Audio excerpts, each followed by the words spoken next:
umut öksürür. Kalbimdeki korkunun azaldığını eşidirəm. Pencerenin haricindeki dünya yavaşlayır. Bu anda ben canlı bir insanım. İsti düşüncelerince dağ kimi, nihayet özümle barıştım.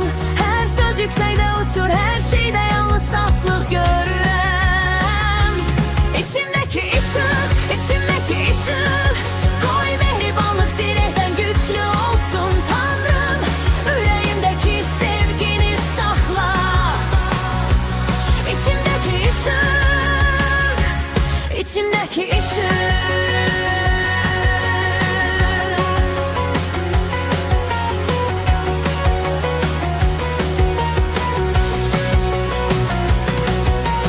Artık korku yoktur da aman elə yoktur. Her nefeste səmimi qəlbdən sevinirəm.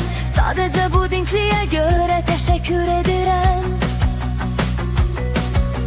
Səmanı əlimlə hiss etmək, isti düşüncelerince dağa kimi, nihayet özümle barıştım. Her söz yüksekte uçur, her şeyde yalnız saflık görürəm. İçimdeki ışık, içimdeki ışık, koy mehribanlık zirehten güçlü olsun Tanrım. Yüreğimdeki sevgini sakla. İçimdeki ışık, içimdeki ışık.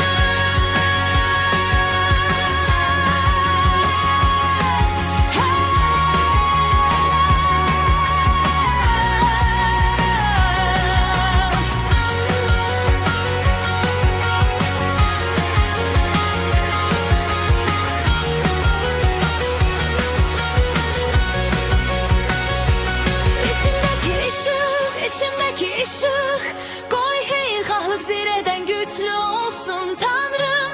Sevgini kalbimde sakla.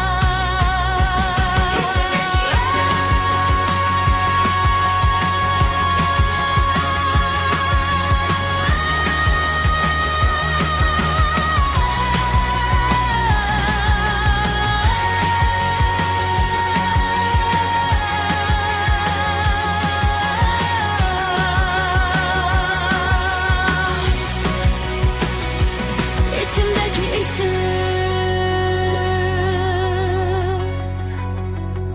içimdeki ışık.